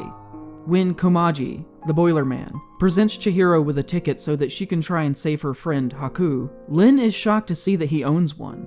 He says that he has saved many years to afford this one-way ticket, which is a symbol for Yubaba's possessive hold over the Japanese spirits. And so through the frame of the witch, Miyazaki hides a clever allegory of Western economic possessiveness over post-war Japanese culture, a theme that runs through several of his films. Over the next few years, you would begin to see witches in more popular forms of entertainment, made for broader audiences beyond horror, brought on in part by the popularity of the Harry Potter books and films. With examples such as the film adaptations of the Chronicles of Narnia, Lord of the Rings, Twitches, more Halloween Town sequels, the Percy Jackson films, The Good Witch, Wizards of Waverly Place, among many others. The Skeleton Key in 2005 is a bit of an odd entry, as most of it is a pretty generic story about witches in the New Orleans area. I'm actually surprised that there aren't more movies about witches in New Orleans, as the history is there to support it, and I think more witch films could be made that really commented on the history of racism in horror movies set in New Orleans in the early part of the 1900s that involve voodoo. But this isn't that movie. And honestly, the film's flashback scenes are pretty racist themselves, as the witches are not presented to be sympathetic and are black servants named Mama Cecile and Papa Justify, who are lynched for forcing the white children of the home to participate in a magic ceremony, only to return later as ghosts to haunt the homeowners in the future. I don't think that this was a wise decision to use witches in, and it doesn't work. Also, John Hurt is one of the main characters in this movie, playing a stroke victim, and doesn't have a single line of dialogue in the entire runtime. I don't know why you would pay one of the greatest actors in film history to sit in a bed and not say a word, and it's just one of the many strange decisions that this film makes. Another horror film came in 2006 in the form of The Woods, which is about a girl who is sent away to an all-girls boarding school because of behavioral issues at home. I don't really like this movie very much, and when you watch it, you can kind of tell that they were wanting this to be a modern Suspiria or a Rosemary's Baby type of movie. It actually references Suspiria a bunch, including the border house, midnight runs through the woods, and all the teachers doing their best Miss Tanner impression from that movie. And the glasses of milk that Heather is forced to drink for some reason that is never explained are reminiscent of Minnie's concoctions that are forced onto Rosemary. But in that film, the drink has a symbolic meaning behind it as well as a story meaning. And in this one, it's just there to be creepy, which is my biggest problem with the movie. I can't really tell you the motivations behind almost any of the characters in the film, which makes it not very enjoyable for me. It's just full of hollow 2000s horror that isn't backed up with any substance. I've said it before, but this is my least favorite decade of horror for a reason. Anytime a scene like this happens where a character acts needlessly aggressive from the get-go, it pulls me right out of a film. Don't you dare talk back to me! You get out of my sight! And I rarely can force myself to get back into it. Nobody acts like this except for in this genre in this time period for the most part. Why are these girls so mean to each other? Why are the teachers so aggressive? It only serves to give us lazy false tension that has no build-up. In Rosemary's Baby, everyone is nice to each other and acts like real people would, and is an example that the best horror films are created around characters that act rationally in irrational settings. It should all be about building tension and dread. Jack Torrance isn't crazy from the start, he works his way up to that. The Exorcist makes you care about these people for the first hour before the evil really takes hold, and I feel that so many things from this decade don't work on a very basic level. I'm not trying to discredit the decade as a whole because you have a ton of fantastic stuff being made. But overall, I feel like more films from this time have the tone and feel of stereotypically straight-to-DVD horror in a bad way than any other decade. And I'm glad that the values of the genre has swung back into a place where it's character-driven, because that's what makes a story work, and that's why audiences care. There are a few things I like here though. Bruce Campbell is really great, but then again, when is he not? And the movie in its first half does try to examine the nature and history of witches and sexuality, but other than that, this work fails to do anything particularly well for me surrounding witches. The all-male remake of The Craft also came in 2006 called The Covenant, and in 2007, Dario Argento concluded his trilogy of witch films with The Mother of Tears. And it really makes me sad to say this, but I personally think that somewhere along the line, Argento lost his touch. It happens to the best of them, and in his heyday he made some of the coolest horror films of all time. But pretty much everything that he's worked on in the past 20 years falls pretty flat for me, and Mother of Tears is no different. It isn't a bad movie, but it doesn't hold up to the high bar that he set for himself with Suspiria and Inferno. Gone are the bold choices of color and the quality of the dream logic. It's still really fun, and if you watch those first two, you should still check this one out. But just enter the film knowing that there's definitely something missing in the formula in his later efforts. 2009's House of the Devil almost redeems the entire decade, as it is a really big return to form for the subgenre. Aesthetically, it is a callback to the 1980s from the way it is filmed and edited to the clothing and technology used, and is generally just a lot of fun. I appreciate a lot of the stuff that Ty West has worked on in his career, and here he brings back likable characters that you care about that he takes time to properly set up. Male witches are again featured, and it's just a very strong satanic witch film, and is really the only witch-based horror movie from this decade that I personally like. And if you haven't seen this one, then I recommend that you definitely check it out. Since the beginning of the decade, we've had a lot of really fun pieces of media that involve witches, including Black Death, Season of the Witch, Paranormal Activity 3, Maleficent, Suspiria 2018, American Horror Story Coven, The Conjuring, Witching and Bitching, The Coven, The Appearance, Apostle, and The House with a Clock in Its Walls, to name a few. But what I want to focus on in this most recent decade is in the past 5 years, where we've reached a point where several films have now been made that each act as an ultimate response to issues that began in the beginning of the subgenre, with The Witch, Hereditary, The Love Witch, and Hagasusa. that at least to me seem to be the culmination of everything that has happened with witches up until this point. And I think we should probably start here with The Witch. This is the part of the series that I've kind of been dreading making, because if I'm being honest, one of my most controversial horror opinions is that I don't really care for this movie very much. I've seen it multiple times since it was released to try and get into its mindset and to see where it's coming from. And when that is all said and done, on a personal level, I just don't agree with the message that it appears to have. I loved the first 80% of the film when I saw it, and when I was watching it originally, I thought it would end up being one of the best witch films of all time for me. But then the ending happened, and it made me feel awful in a really negative way, to the point that I don't like revisiting it still. What I like so much about the movie is that it seemed to be about perceptions. How the town saw her family, how the family saw Thomason, how everyone saw the woman who lived alone in the woods. There is nothing overtly supernatural that happened in this movie until the last scene, and everything up until that point that could be seen as supernatural is merely that, something that only could be supernatural, but isn't necessarily. The most magical things that happen is witnessed by a young boy lost in the woods who is scared, and by a woman lost in grief over just losing her child, both of which are not emblematic of the best mental states for clarity. And if the film had ended here with Thomason sitting at the table after the deaths of her family members, then I think it would have been a wonderful story about how perceptions can have horrible effects on societies, and that the mad woman who lives nearby is only a sad person and was never truly a witch. She was only seen as such. If you recall in the first video with the publication of the Malleus Maleficarum in 1487, Heinrich Kramer stated that witches were primarily women because of a sexual act of penance with the devil was needed to become a witch, and that it was the Catholic Church's official view that witches were more likely to be women because they were the weaker sex and thus would be more likely to accept the offer of the devil and enter a carnal relationship with him. And as we all know, this is not true. But he needed a reason to kill women en masse, and this was that reason. But the witch doesn't argue against this. And with Satan coming after the young woman Thomason here in the last scene, everything happens as Kramer said it would back in the 1400s. Satan doesn't come for her father, or her mother, or her brother. He gets them out of the picture first and then comes for Thomason, a girl on the edge of maturity, who is crossing the threshold into becoming a woman. And she doesn't rebuke the temptations of the devil either, but instead decides to live deliciously. And this doesn't sit well with me, because the way that I see it, in essence, the film is saying that the Catholic mindset that Heinrich Kramer formed on witches that led to the deaths of thousands of people in real life was correct. Because at the end of the film, Satan is successful in creating a new witch by targeting a girl who would be more likely to succumb to his sexual prowess and enter a carnal relationship with him.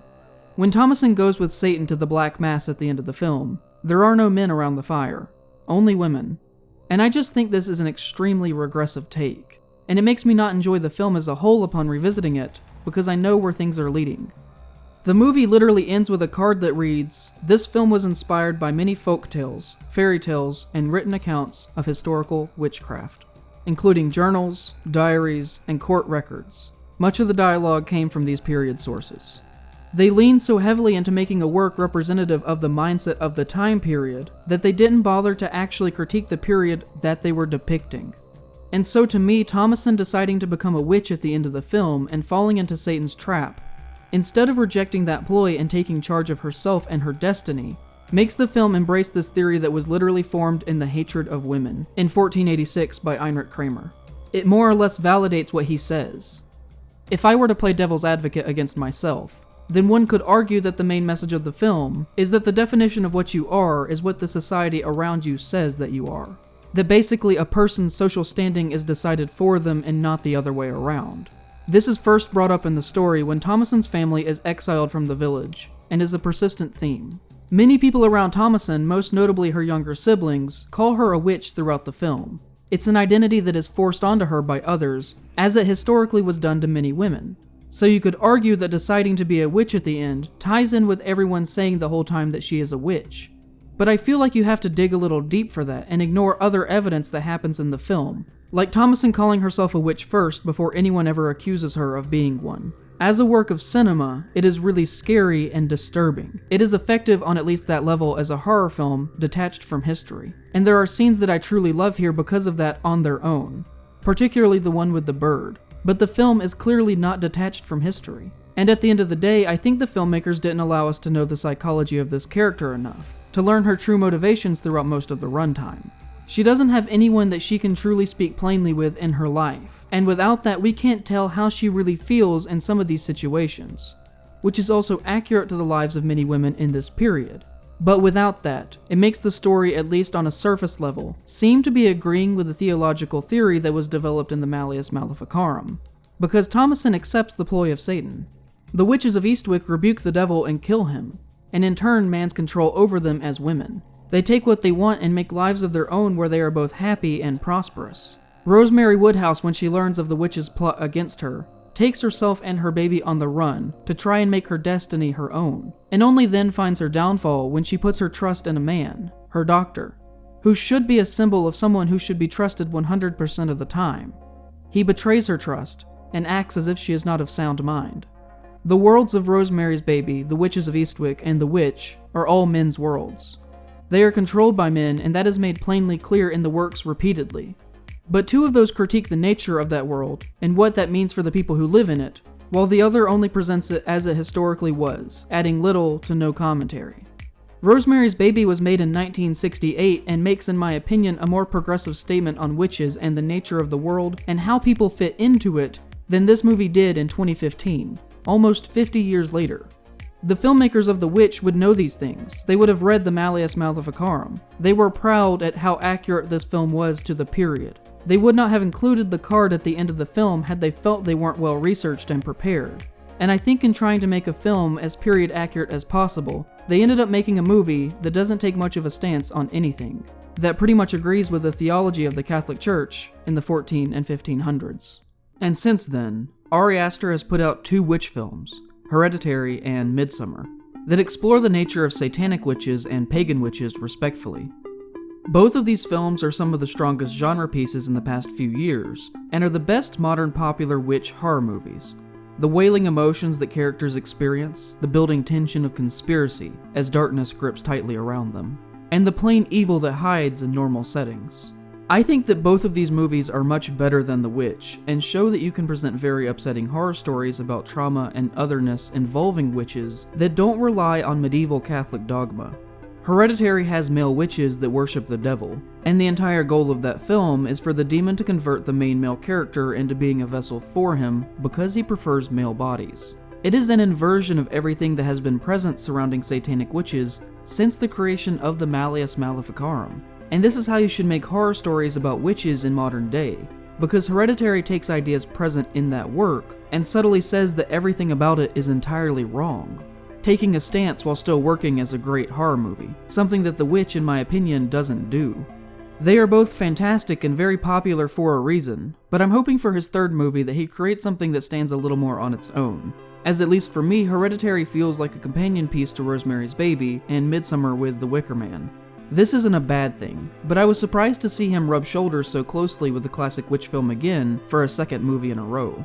And it kinda took me a long time to get used to the idea, but seeing as there are 2 main branches of witches in horror, then it makes sense that he might try and make a statement on both and how they differ from each other. 2016's The Love Witch and Hagasusa the Next Year are important to acknowledge for being films that are a cultivation of everything that we have talked about in this series, that while not being for everyone present really valued ideas to the subgenre. The Love Witch feels more like an academic essay on witchcraft than an actual narrative film, but I don't mean that in a derogatory way by any means. I've watched it twice now, and I'm still not entirely sure on the meaning of some things that are going on in it, and that isn't a complaint against the work, as here filmmaker Anna Byler gives us the most complex exploration of women and the history of witches that has ever been on screen in fiction. The movie looks exactly like it was ripped out of the late 1960s, even being shot on 35mm film, and to me that is very intentional.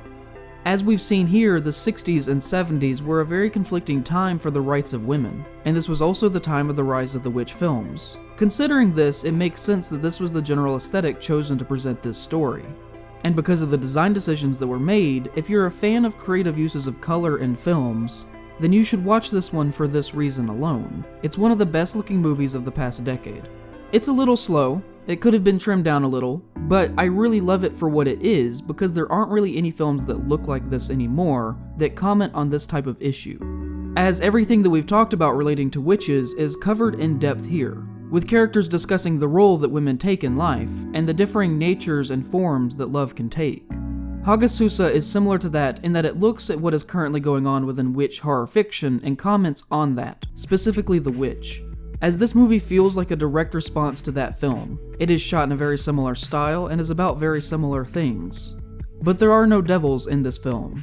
There is no magic. Only a woman who lives at the edge of town who is a social outcast.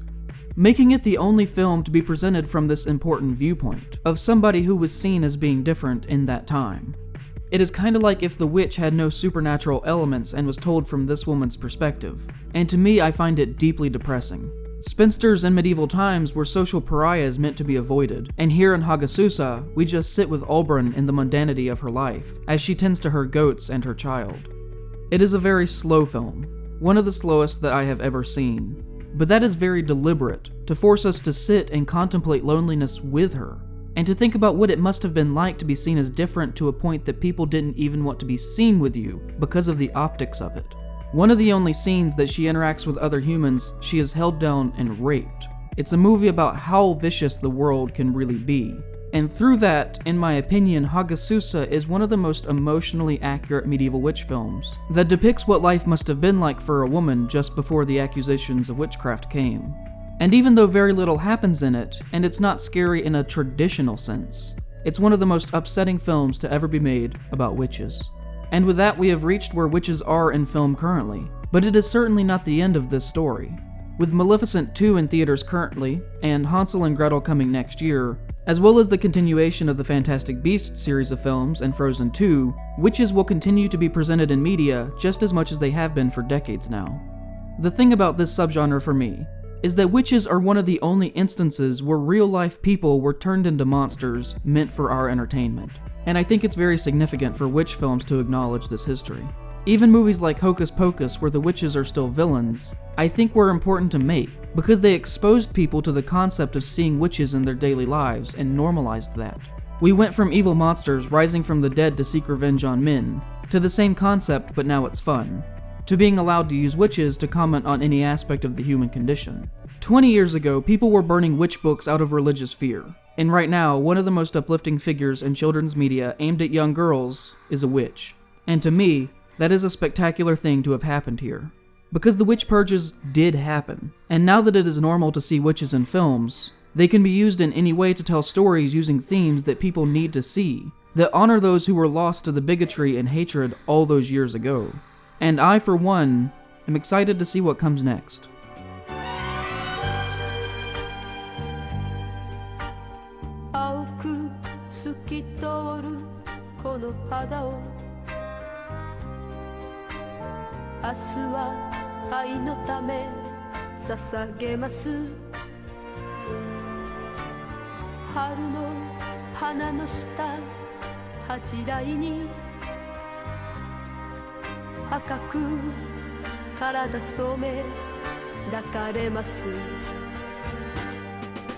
Belladonna